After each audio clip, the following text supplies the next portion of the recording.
فخ أنا هعمل ده لما أبقى جاهز.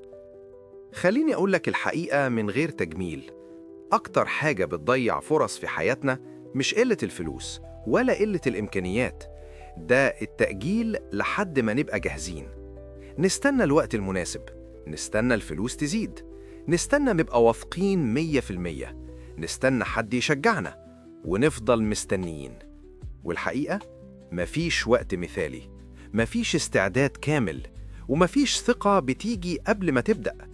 إحنا ساعات بنقول لنفسنا أنا لسه مش جاهز أبدأ مشروع، لسه محتاج أتعلم شوية، لما ظروفي تتحسن هتحرك.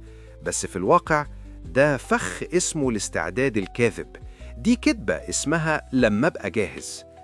اللي بينجح مش أكتر واحد جاهز، اللي بينجح هو اللي بدأ وهو خايف، بدأ وهو مش فاهم كل حاجة، بدأ وهو بيتعلم في السكة. عارف الفرق بين اللي بيتقدم واللي بيفضل مكانه؟ الأول بياخد خطوة ناقصة، التاني مستني خطوة كاملة. انت مش محتاج تبقى مثالي عشان تبدأ، ابدأ عشان تبقى أحسن، ابدأ عشان تتعلم، ابدأ عشان تكسب خبرة. كل يوم تأجيل بيكلفك فرصة، وكل خطوة صغيرة النهاردة أحسن من خطة عظيمة مؤجلة لبكرة. اسأل نفسك سؤال مهم، لو استنيت سنة كمان عشان تبقى جاهز، هتبقى فعلا جاهز ولا هتلاقي سبب جديد تأجل بيه؟ النجاح مش بيجي للي مستني، النجاح بيروح للي اتحرك.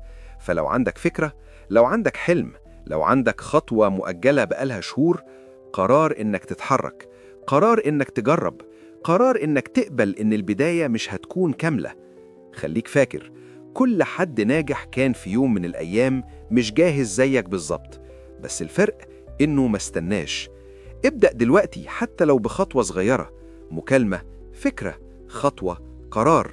المهم تبدأ، لأن حياتك مش هتتغير لما تبقى جاهز، حياتك هتتغير لما تتحرك.